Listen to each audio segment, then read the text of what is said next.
We're here at the historical Lane Place in Crawfordsville, Indiana, on October the 15th, 1993.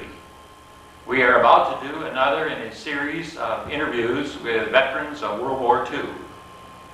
These have become quite well known and quite popular here at our library, and we've covered all parts of the globe that were covered during World War II. We've talked to all kinds of veterans with varying experiences. Now, the idea for these was, I'd say, primarily due to the ingenuity of Bob Wernley, a retired attorney here in Crawfordsville. And he had been watching some Civil War documents, and in his mind thought we should be getting the stories from our veterans of World War II so that we can have these for future generations to see and to study the most terrible war that we were ever involved in. Our cameraman here today is Mike Hall. He's the executive director at the Lane Place, and he does our camera work.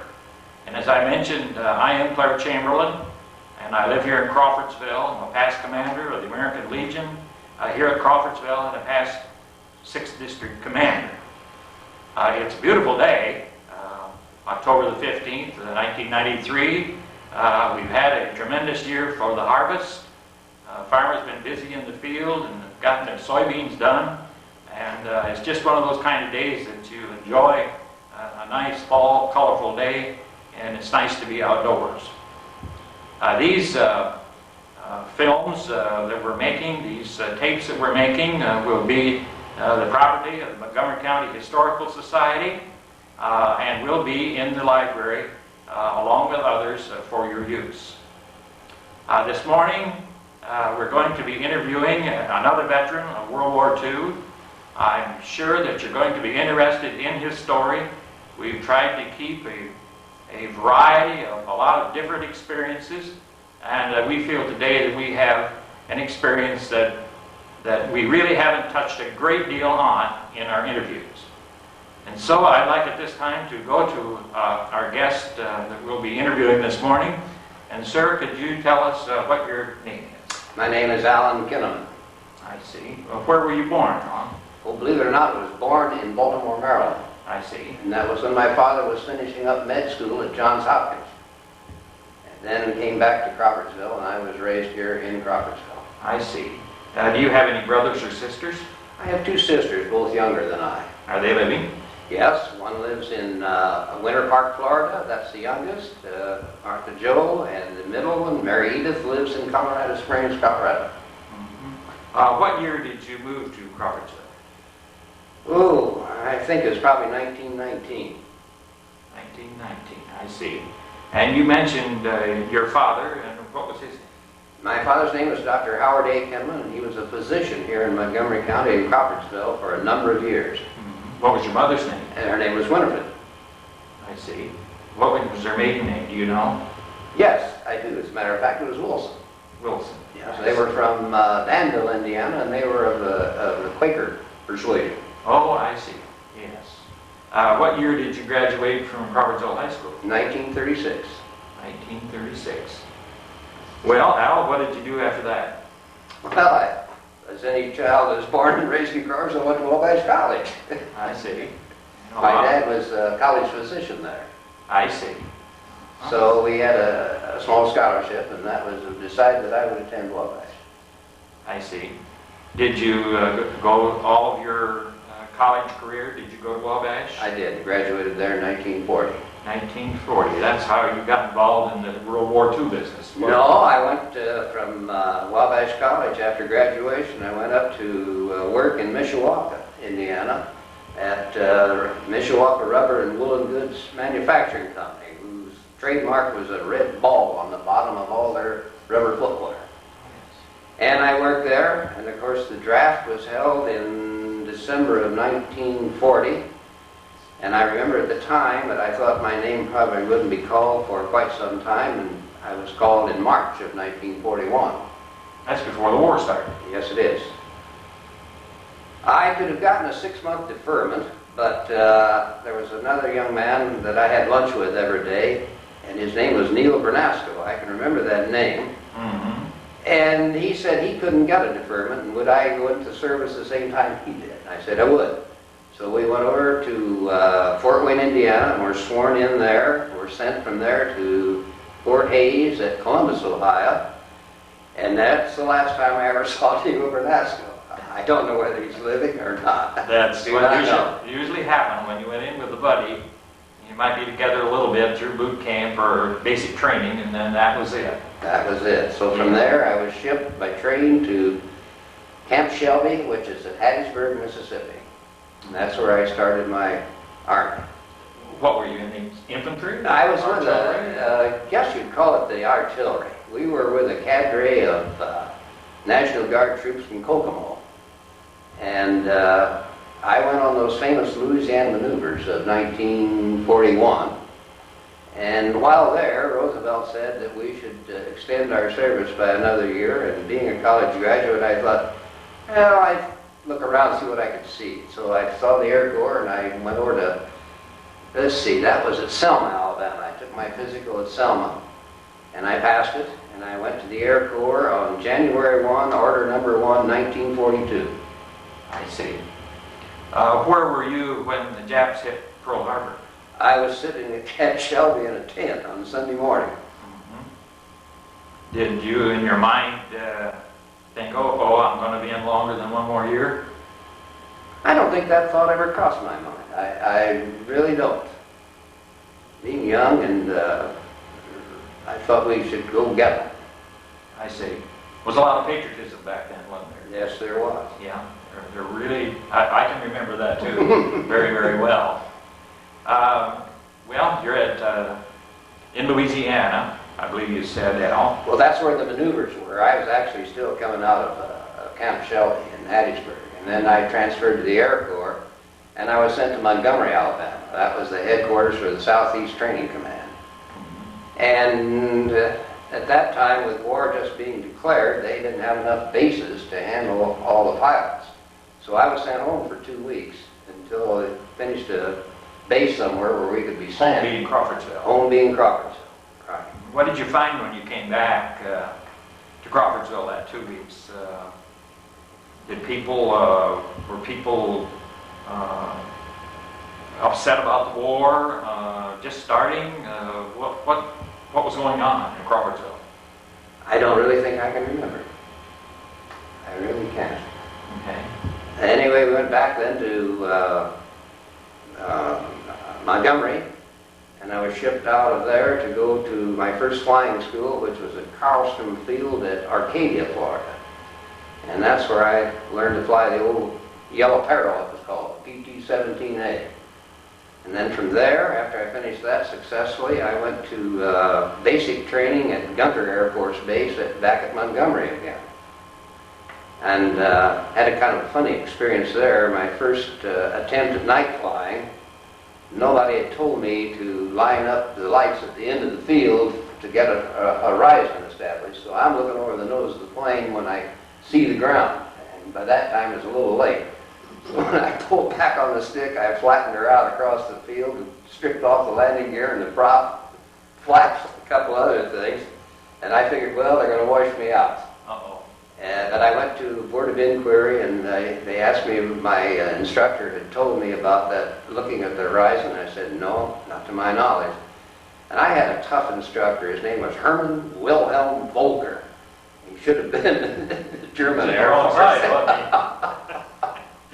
Anyway, they passed me, and I got through basic training, and then from there I went to Dothan, Alabama to Get your commission? Napier Field at Dothan, Alabama, Napier Field. I got my commission there. It was October the 10th or 12th, 1942.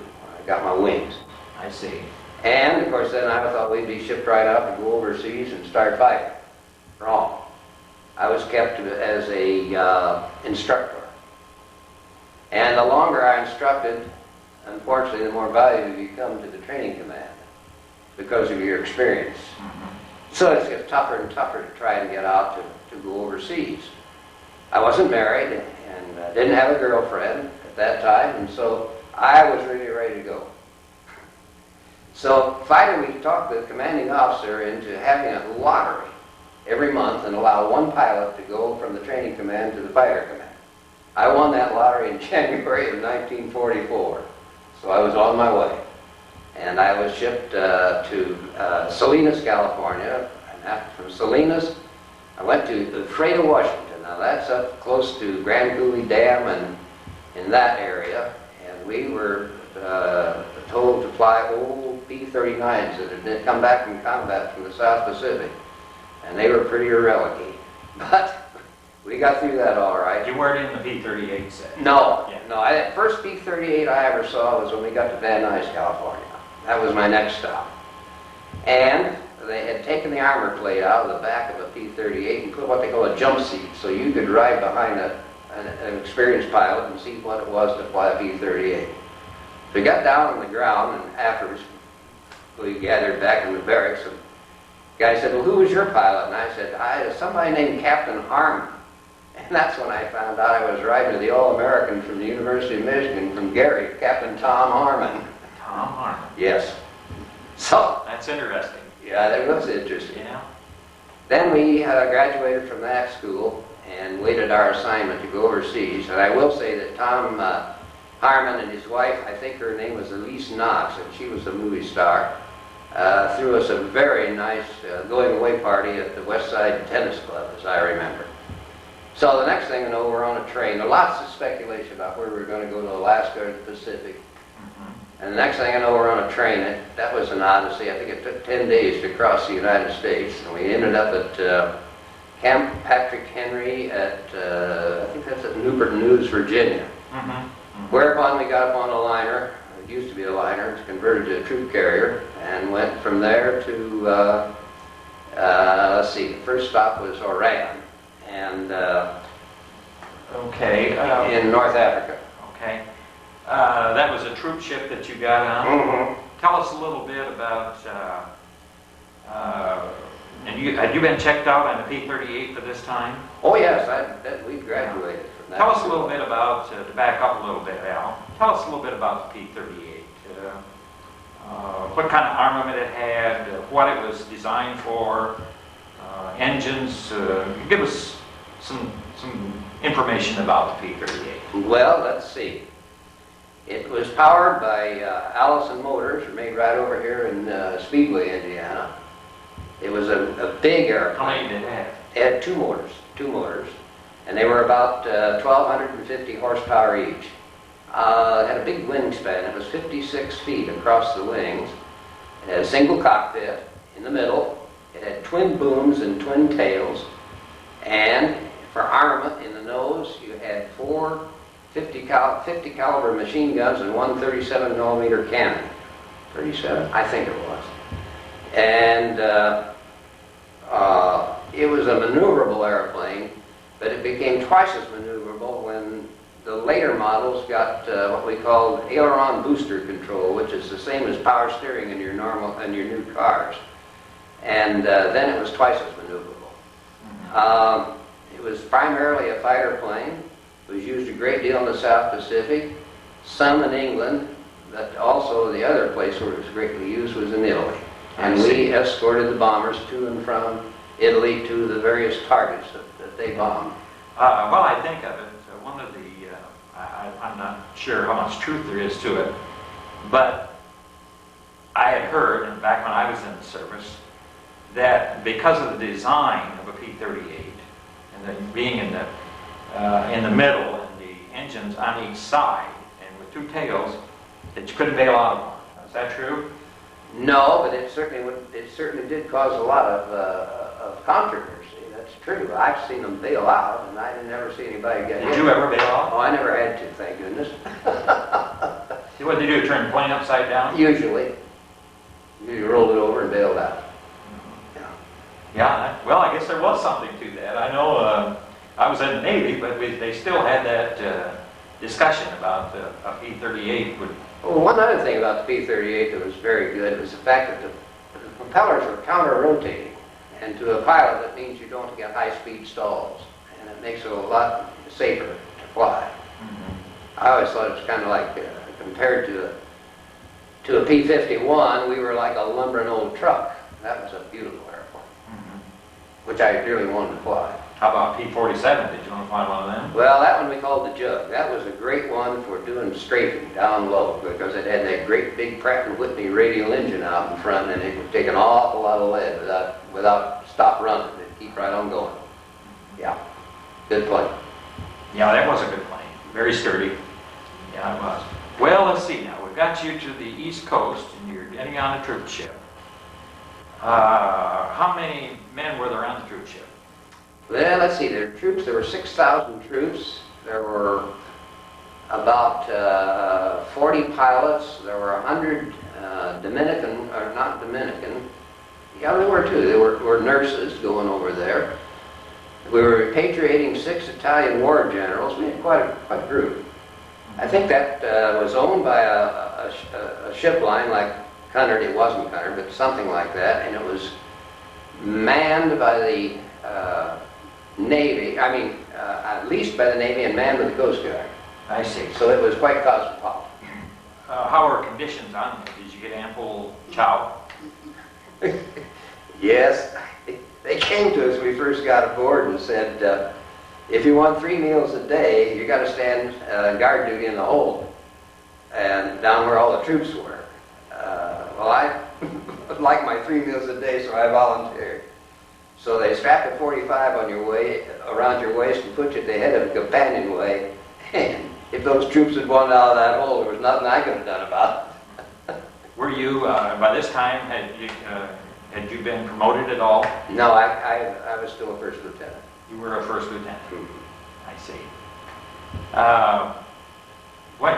When you were coming across, did you have any alerts that there might be enemy submarines in the area or anything like that? No. As a matter of fact, we had a couple of destroyer escorts that circled around this one first, I think 3 days out. And it must have been the 4th day. I went out on deck after you were allowed to do so. You had to wait until it was light so that there wouldn't be any lights from inside the ship shine out. And discovered we were right in the midst of a monster convoy of freighters, of all kinds of ships.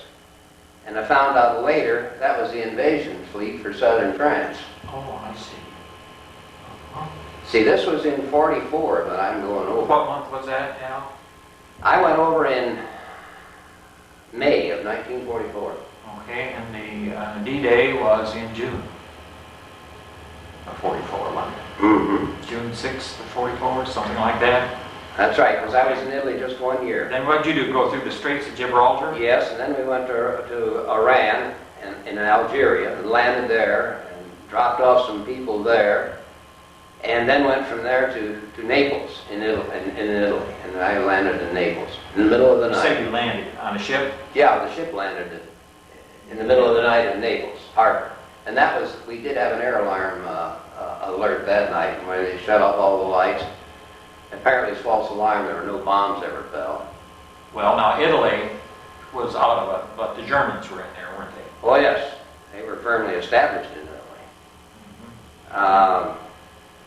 You'd have to look in your history book to tell me whether or not Cassino had fallen at this time. I'm not certain. You landed in the night. Where did you go then? Well, we got on a train. And, of course, we didn't know where we were going in Italy. Had no idea. But I can remember so well getting up the next morning and the train was chuffing and puffing and we weren't doing anything. So the next thing, some captain comes running down along the side of all the boxcars we were in and said, well, they had to get out and start pushing the train. Really? Not truthfully. So we all got out and pushed, and the train went out of the station. Now, you must realize that almost all their trains are electrified, and these are some old steam engines, and they didn't have much power. So the next thing I know, we're going across country. I have no idea where we are in Italy. And we come to a town that I can tell you now, but I didn't know what it was then. The town's name was Foggia, F-O-G-G-I-A, on the east side of Italy. From there, we got into trucks, and from there we went north to a little town called San Severo, and beyond that, a few kilometers to this field, which the Germans had built, and we had taken over.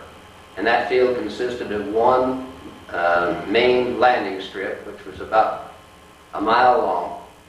And that was a dirt runway covered with this steel matting that we used. So that was our surface from which we flew.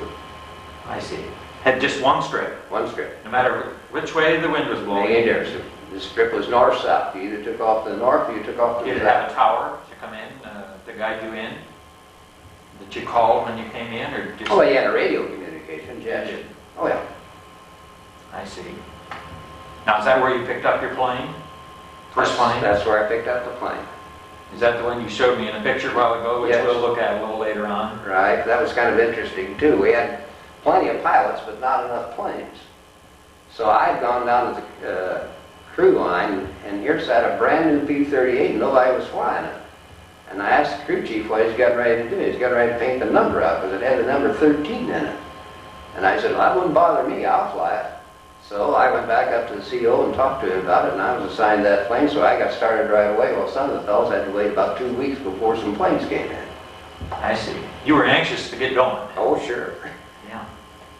Well, how soon after that did you take your first mission? Well, certainly within 5 days. I can't tell you exactly. Well, maybe I could. I've got the first mission list right over here. Can I look at that? Yeah. Get that for us, Al. And Got to think of it. It'll be on there.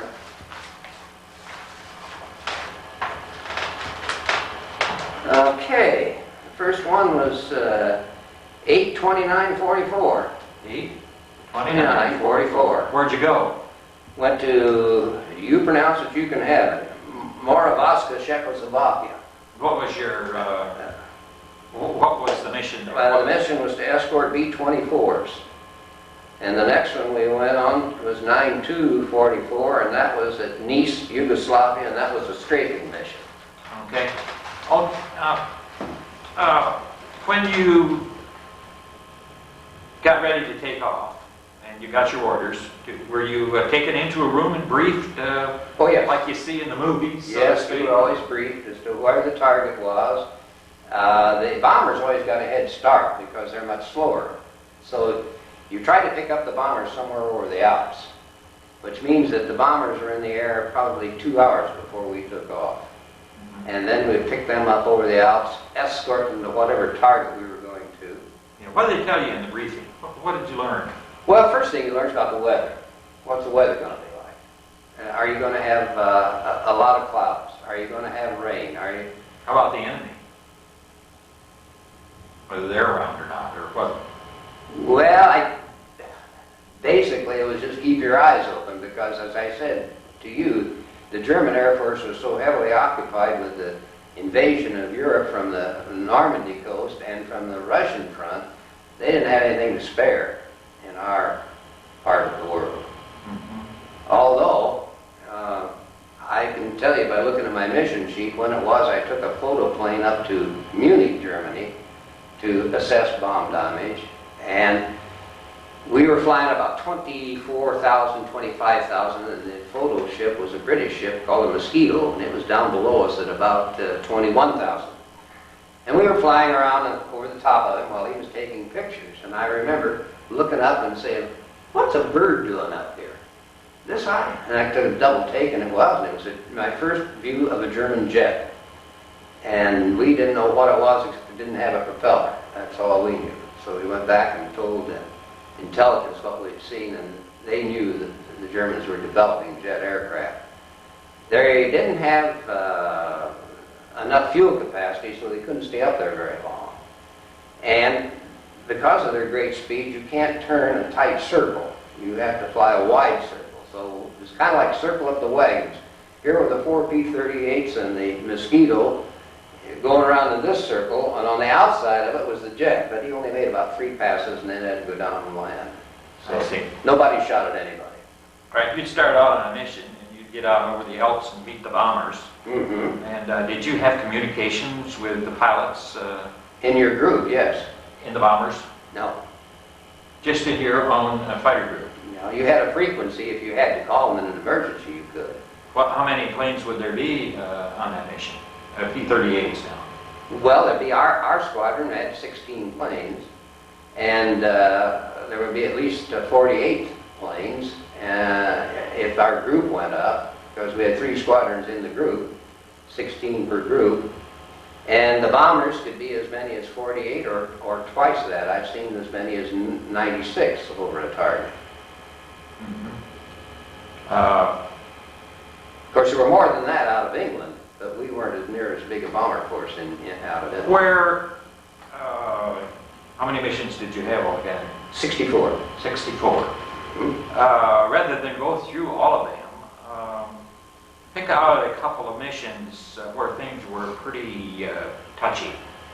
I mean, where things, either anti-aircraft or fighter planes, things got serious. Well, I would say one of the most serious missions was the one we were strafing and dive bombing up in northern Italy, just outside the Brenner Pass. And they only had a couple of railroads through there, so the idea was to shoot up all the trains that you could and hopefully disrupt their traffic to reinforce their troops, and the Germans reinforcing their troops in Italy. And because of the Alps, you were forced into a rather narrow valley. And of course, the Germans aren't dumb, and they know you're going to be in that valley, and so they let loose with every piece of ack-ack that they owned, and it was pretty hairy. As the saying goes, when the mission was over, I was happy. Did some of your planes get hit? Yes, but none of them got knocked down. I see. Did a shell come pretty close to you? I wouldn't know. You don't know. You couldn't tell. I can tell you one time, though, we were escorting again over, this was over Munich, and we had a CO that thought we ought to go in at a lower altitude than the bombers, so let the ack-ack train on us first, so it'd be a little easier on the bomber boys, and they came along behind. So this is the first time I ever heard ack-ack, and you know, you ever hear somebody beat on a timpani drum? Boom, boom. That's what it sounds like. Yeah. And then I'll tell you a funny story on myself. This was in the middle of the winter. We had on electrically heated flying suits, including gloves and boots. And I'm holding on the wheel of that P-38, and all of a sudden I see this smoke start to rise in the cockpit, and I thought, oh, they got me. I may have to bail out. I might be on fire. And I was just about ready to hit the mic button and tell them I had a problem when I suddenly realized that my gloves were steaming. I was sweating so hard the gloves were steaming. I see. Yeah. No, that could have been serious. You mentioned Munich. Yes. Were you involved in any way in the bomber attack on Munich, where the bombers, for some unknown reason, after they had dropped their bombs, turned the wrong way and went back over Munich and took quite a shellacking from anti-aircraft? Were you involved in that mission at all? If I was, I don't know. I don't know. Several of our bombers got knocked down. I don't remember the date of it. You know, if I knew the date, you could look it up there in your diary and see. We've had, Al, one or two people who, we had one who got shot down from that mission. And I just wondered if you both might have been on that same mission. We'd have to look at his tape, which was in the library. I can't answer. But they made it over the Alps, but they didn't get back to base, and they got captured, and that was a bad deal.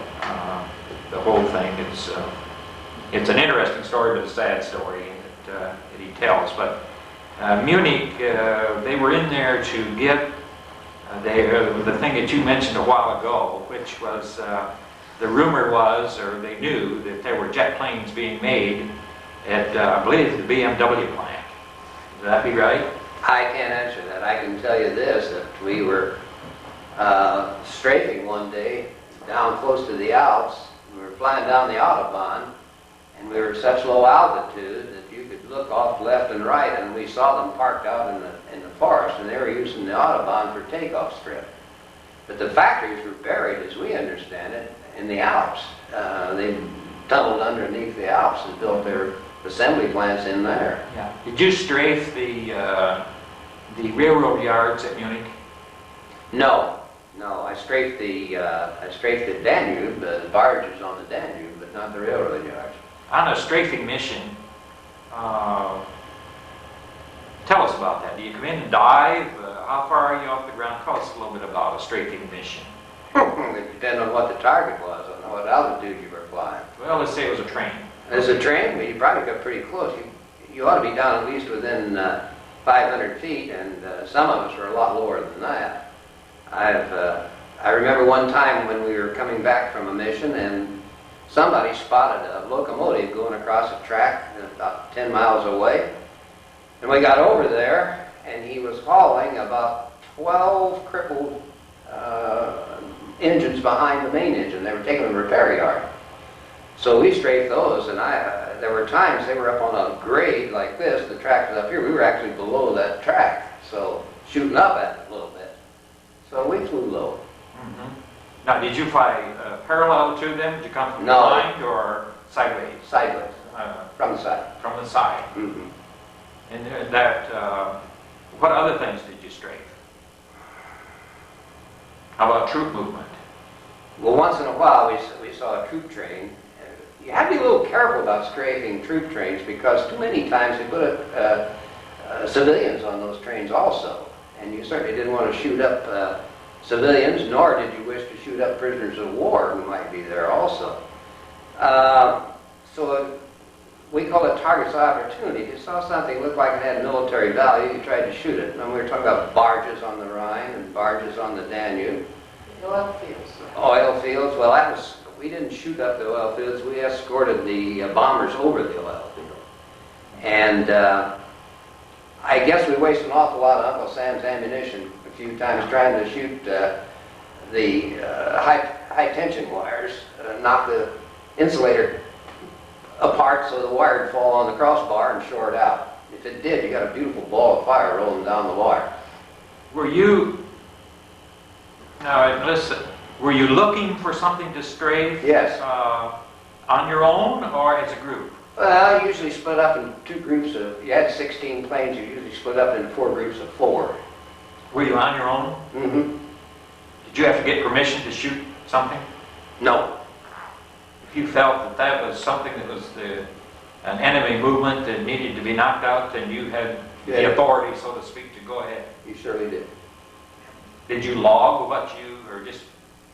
Well, no, and we have what they call movie cameras attached to your gun. They're gun cameras. So every time, if your camera is on, every time you pull the trigger on your gun, you get a shot of what you're shooting at on film. So the only way that somebody could shoot something if he didn't turn the camera on, of course there would be no record of it. Other than that, you'd have a record of everything you shot at. What kind of weapon would be shooting? That a machine gun? Well, they shot together. The cannon and the 450 calibers all shot at one time. It's a kind of a lot of firepower. Yeah, it would be. You know. It certainly will tear up a railroad engine in a hurry. Steam engine. I bet it will. Yeah. Okay, you mentioned, I believe, one, Al, rather hairy, so to speak, experience. Can you think of another one out of your 64 that where things got pretty uneasy? Yes, there was one over at a lake over in, I believe it's in Germany, between there and Hungary, Lake Balaton, I believe it was. And this was a hurry-up mission. Somebody had taken a photo of a whole group of German planes sitting on the shores of this lake at a field, an airfield. So this mission was mounted to go over and strafe them. And when we got there, they were sitting there waiting for us. And that was a day that I lost 3 buddies out of my tent on that day. And they got knocked down? Yeah. So did they lose their life? I never will know. They could have been prisoners of war. You see, there's no way of knowing. Did you see whether they bailed out or not? No, we certainly did not. Okay. it happens so quickly, you don't have time. I see. Did, you said the Germans were all occupied with their, with Normandy and so forth, so Yes. you didn't see really very many German fighter planes. Very few. Very few. Other than their jets late in the war, and I'm talking now in March and April of 45. We saw them on 2 or 3 occasions.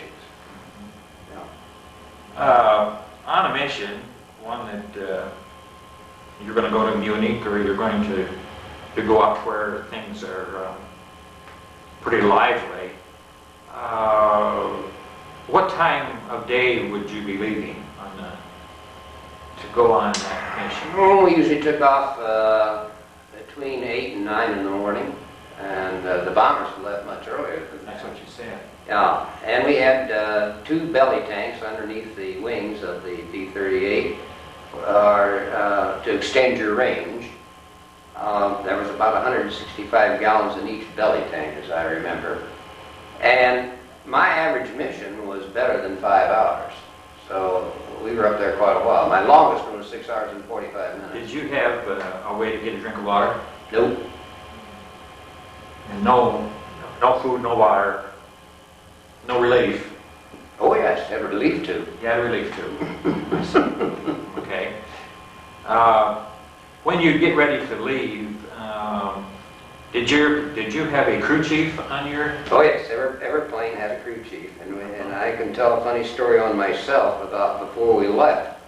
I think every morning before a mission, I had to go to the bathroom before we took off. And I believe he called it diarrhea. Anyway, we all wore these Mae West life vests because we had to fly over water. So I was hurrying out there, got in my plane, and I didn't realize it, but when I caught the pull toggles on one side of the life vest and inflated it. So here I am with one half the vest inflated and the other half not inflated. Well, I didn't think much about it until we got up to about 25,000 feet.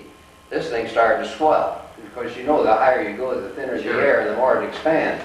So we got to about 30,000 feet and it was beginning to constrict my breathing a little bit. So I finally, in desperation, reached down here and pulled a pencil out and stabbed myself and deflated my Mae West.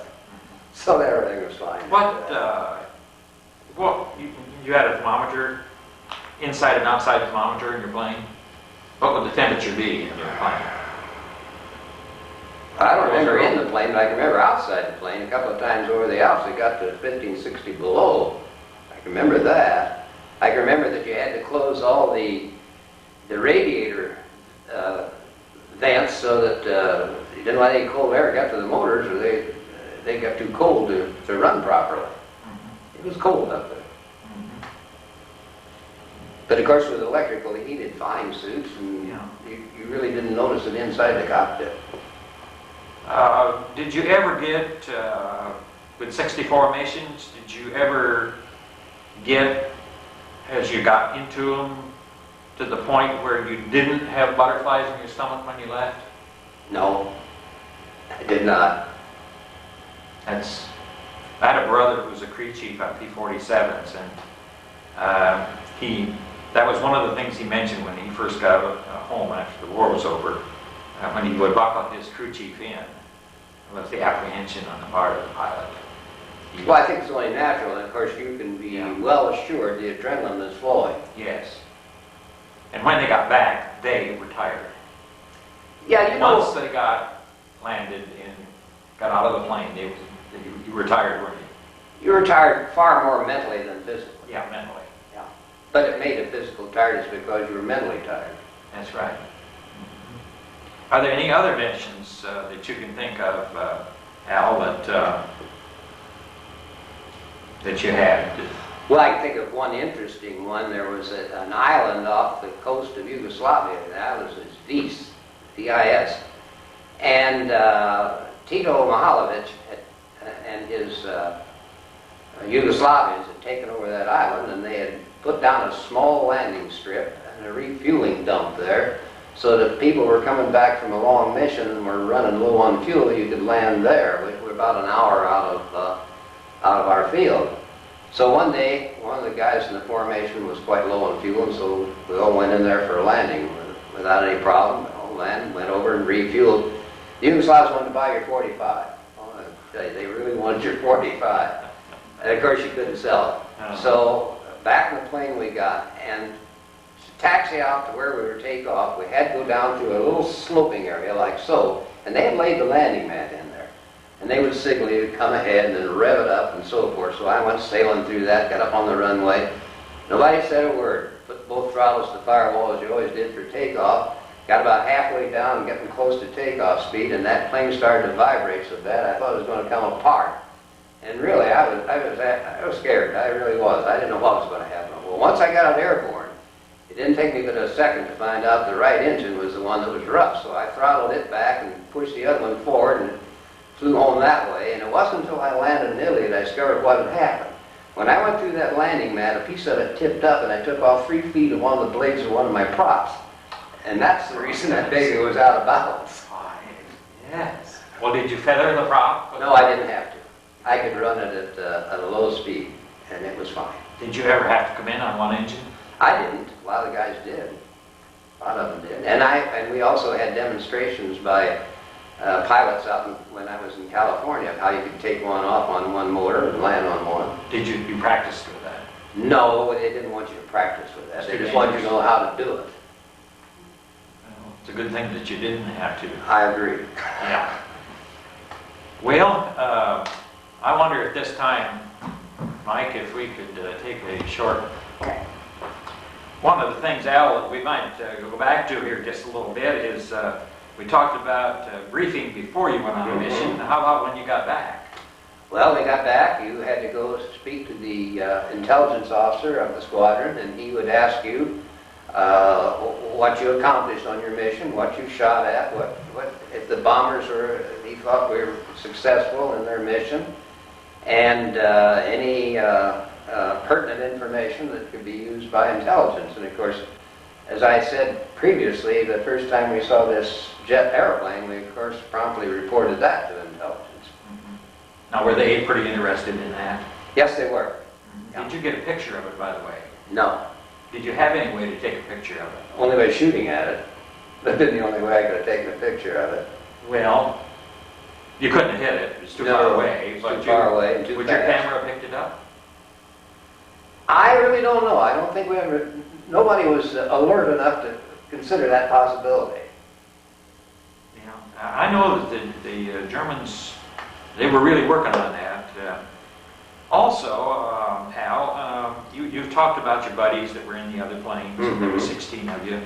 Who were some of the people that were in your group, in your tent, so to speak? Well, there were 5 of us, and that was a real cosmopolitan group. Let's see, there was DeMartini, was Italian descent, and he was from Greenwich Village, New York. And then there was Robert Hauser, and he was from Cambridge, Massachusetts, and had the good old Eastern accent. He always talked about me being from Indiana. Then there was a man named Goffina, and Goffina that's G-O-F-F-E-N-A as I remember, and that was either Hungarian or Romanian, Slavic at any rate. He was from Cleveland, Indiana, Ohio, and the other one was, his name was Freed. He came from Chicago, Illinois, and of course I came from Crawfordsville, so they nicknamed me Homer Brown from a little town. I see. Yeah. And that was your group almost all the time that you were in Italy? Yes. Did all of them make it? No. That raid at Lake Balkan, 2 of them didn't come back from that raid, so... 2 of your 10? 2 of my tent mates did not. And you don't know what happened to them? No, I do not. See, I was getting close to the end of the war, and if they were shot down and prisoners of war, wouldn't have found that out until I was already back home. So I don't know. I see. On your missions, did you ever have any missions that were out of the ordinary? Yes, had 2.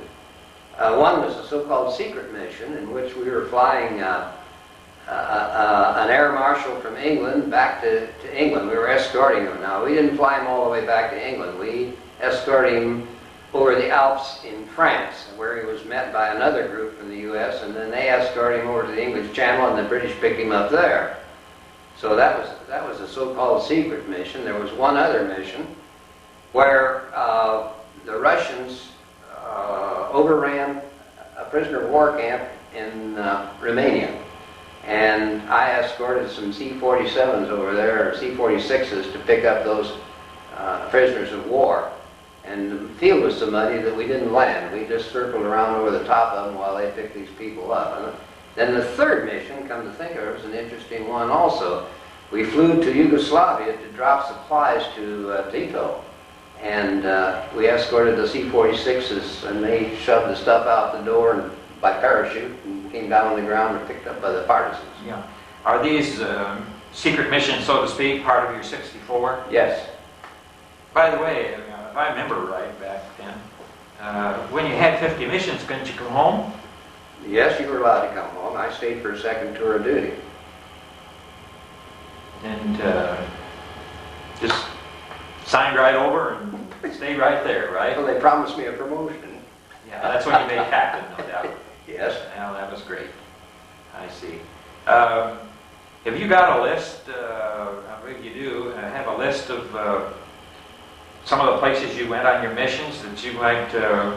Yes, I have all the missions that were listed. That's a pretty complete list. Why don't we have a copy made of this, if you read some of them off, and put that in the library for people in the future, in schools, whatever it might be, that would like to see where your 64 missions were, and put that in the library. Of course, the tapes will be in there too, and as they watch this tape, they can ask the librarian for the list of Alan Kinnaman's missions back in 1944 and 45. Yes. All right with you? Fine, and then it gives the time of each sortie and the date, as well as the destination and the mission, what we were to do, like escort B-24s or level Read off bombing. some of them to us if you would, Al. Which ones, the destination or the mission? Oh, just read everything. Just take sections. Just pick some dates out of Well, it. Not ones that might be a little different. I was going to say things that some of these I might not be able to pronounce correctly. There's Moravska, Czechoslovakia. There's Nice in Yugoslavia. Tizza in Hungary. Bru in Czechoslovakia. Vienna, Austria. Bologna, Italy. Bologna, I think it is. Let's see, I thought there was one down here in Greece. Maybe on the other page. There's Germany, Vienna, Austria. Of course, some of the larger cities like Linz and Vienna. Did you ever go to Austria? Mm-hmm. To Linz and Vienna. Mm-hmm. How about Salzburg? No. Regensburg, went there 3 or 4 times. Wiener Neustadt, went there. Well, here's an interesting, YBBS, Austria. I have no idea where it is, but it's kind of an interesting name. There's Linz, Austria. That was next to the last mission. How did you know how to get there? Well, you had a map, and you also had, you had a squadron leader knew where he was going. Supposing you were the were you ever the squadron leader? Only a segment of the squadron. I was not the main. We were divided in groups of 4, and I led one group of 4, but not that I didn't lead the whole 16. It's supposed to be a colonel who did that, or a major. I see. You might tell how many hours all your missions. Total? Well, that's interesting, yeah. It was 64 missions, and the total hours were 300 and something. Just a minute. 364, or 331 hours and 30 minutes. Well, that's a lot. Did you ever have a mission, Al, that you just, at the instant that you touched down on the runway, that was the end of your gasoline? The closest it came to that was the time that I told you about when we went over to pick up those troops. And we couldn't land, so we had to just continually circle, and of course you're using fuel all that time. We got back all right without running out, but I'll tell you, we were low. And the guys that were the lowest landed first. I had been able to conserve a little better, and so I was one of the last ones to land, but had no problem. It went well. Did you ever, on any of the missions out where there were bombers, did you ever see one of the bombers get hit? Oh, yes. More than once, but the one that sticks in my mind vividly was the next to the last mission. We were over at Lynn's. That was B-24, and we were at about 27,000 feet, and we were 31 or 2 right over the top of them. I just happened to go into a bank and look down, and it was hit directly, and all that was left was a puff of smoke. There were a few little trailing pieces of debris. But he obviously got hit right in the bomb bay before he dropped a single bomb, so all those bombs went off. Oof. Yeah, I was going to ask if you'd seen any hit where you saw them bail out, where they had to bail out and were probably picked up by the enemy. Yes, I think I can remember one mission like that. I can also remember another mission that was interesting. We found out, and I say we, the U.S. intelligence found out there were a lot of prisoners of war at a place called Landshut. That's not too far out of Munich. So once in a while, if we were on strafing missions, Pirates of Opportunity, we'd fly over Landshut and rock our wings to let those prisoners of war down there know that we were still interested in them and thinking about them. Could you see them? Oh, you can see them out in the yard. Yeah, they'd always wave. Did you have binoculars with you where you No. could look No. to see it? See them any better? No. How high were you when you do that? Well, we tried to go over the field at a low altitude, probably a couple hundred feet. It's not clear the treetops. Yeah. Well, you're getting close to the end of the war. Well, would you be interested to know what else I did while I was in Italy? I had a kind of an interesting time. I was pretty lucky. At one point in time, got immediate dysentery, and they sent me to the Isle of Capri for a week to recover from that, and that was great duty at the Isle of Capri. I had 3 trips to Rome on so-called weekend leaves, 3-day passes, 1 to Naples, and I spent a week on rest leave at Cannes in southern France. So not only did I fly all my missions, but I had a pretty good time visiting too. Yeah, that's really interesting. Where were you when the war in Europe ended? I was sitting right there in that field in Italy. And because I was a captain, because I had 64 missions, I got sent home rather early. I didn't have to wait around for ship. I came home by air. They flew you right home. And Well, I shouldn't say they flew me right home. I got as far as Casablanca, but every time I go up to the flight line, there'd be colonels and generals ahead of me. So I had to go back. It took me a week, and I got out of there and then flew back. I got into the United States the tail end of June of '45. I see.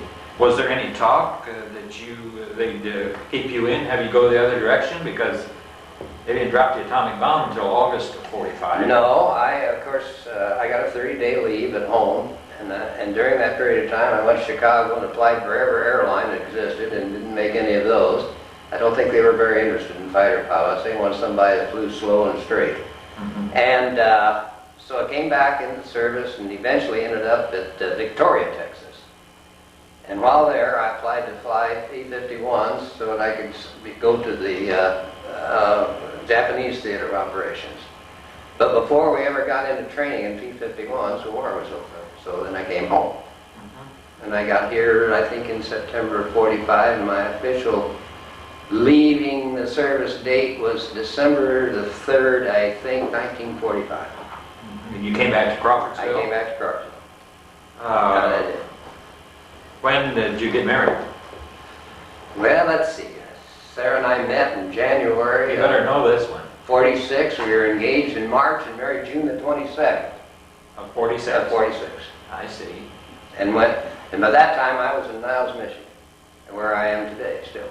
Right. That's a good place. That's a good state to be in. What was your wife's maiden name? My wife's maiden name was Reeves, Sarah Ellen Reeves. From Crawfordsville? And Newmarket. And Newmarket. I see. You see, you started in Newmarket and then went to Crawfordsville and then went to Newmarket. Well, I really lived in Newmarket first, and then Crawfordsville, and then back to Newmarket. I see. And I taught school in Crawfordsville. Okay. After you got your, When you say Wilson School, Pardon? you say Wilson School. Yes, I taught Wilson School. where did you, and then you got out of the service then? You went up to Niles and started some type of business?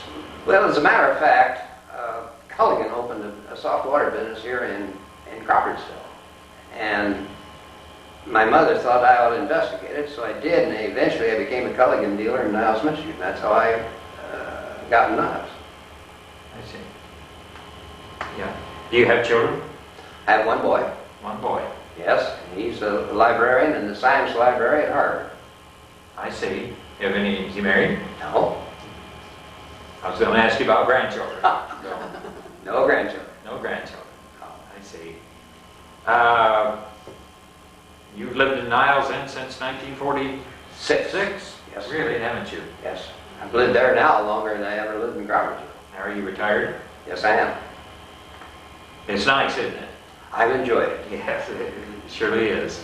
What do you do for your hobbies? Well, I work for a couple of volunteer organizations, one called Love Incorporated, and where people need rides and we provide the transportation. I also am on the board and have been for 12 years of an organization called Meals on Wheels, Oh, yes. where we deliver meals to shut-ins and to people that need dietary concerns. And so those two volunteer organizations. I help some at the church, and Sarah does a great deal of work with the Pewaukee Hospital Auxiliary. She's been the treasurer, I think, there for 26 years. And in between times, play golf. Oh, that's great. I believe you brought some pictures with us. Perhaps at this time we can show us some of the pictures and other things that you have there, Al. Well, basically, it's just a picture of me standing All right. beside the P-38. You only got one motor. All right, let's have you hold them. Get your pictures there first, and then we'll just have you hold them in front of you. Yeah, that would be a good idea. See if I can get it over here like this. Yeah, and then, All right. yeah, and, tell us a little bit about the picture. Now, it's hard for you, I know, to see there. Well, I think this was taken. May I look at it? Sure. Well, that's taken down the flight line, because if you look, you can see the corrugated metal that makes the runway right down here in the corner. So the camera Yeah. can pick up the... Now, what's the name of that plane? Well, here's a good blow-up of the name. I thought a lot of the Hoosier State, so I called her Hoosier Honey. And is that the plane that you flew your 64 missions with? That and two others. Did you wear the others out? Yes.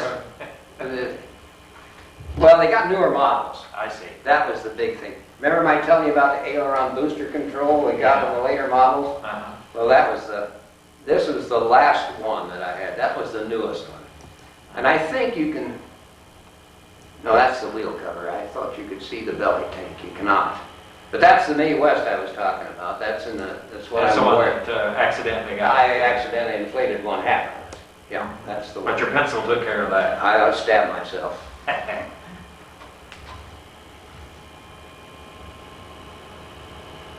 That same picture, but it's so small, it's so far away, it's a little, I'm not sure you could even see Well, that. go ahead and hold it out.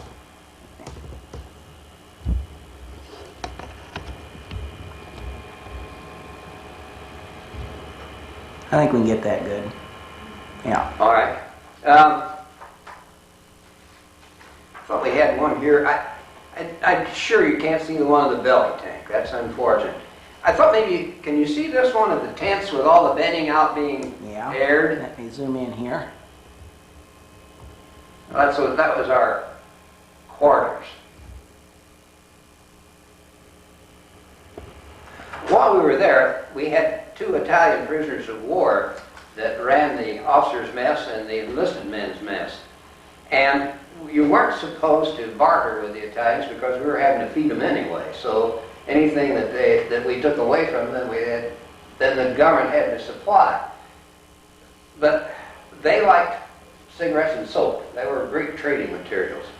So we would go over to this little village where they lived and trade cigarettes and soap for fresh vegetables and fruit I see. to help the mess hall. That's interesting. tell about going up to visit the family and how their living quarters were? No, but I'm sure these people would know about that. In other words, the barn's underneath and the house is on top. Right. And it's a little scary when you walk in, all the animals and manure and straw is all down there, and you think, oh boy, what am I getting into? You open the screen door, you go up a set of steps, they're just as polished as any place you've ever been. So clean upstairs. It was a funny meal though. We had spaghetti.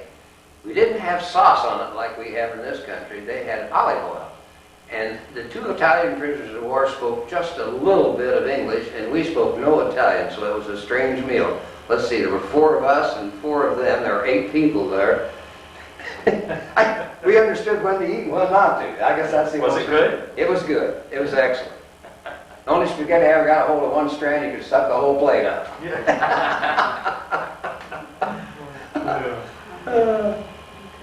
Now I believe you've got a, Well, that's a little identification card that all of us carried. All the pilots carried. It had a U.S. flag on the back.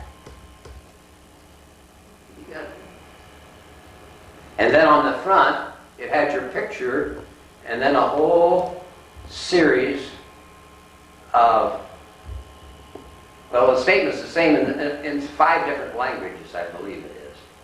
I have to look to be sure. is that all you could carry with you as far as identification? Mm-hmm. And well, we had Could you take any money? we had some in what they call invasion currency, yes, and a first aid kit.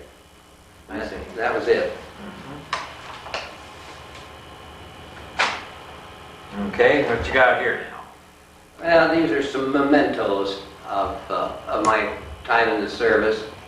There's an air medal and a Distinguished Flying Cross, and my captain's bars, my patch from the 15th Air Force, and my battle stars for the various campaigns that How many of those are there? I think there are 5.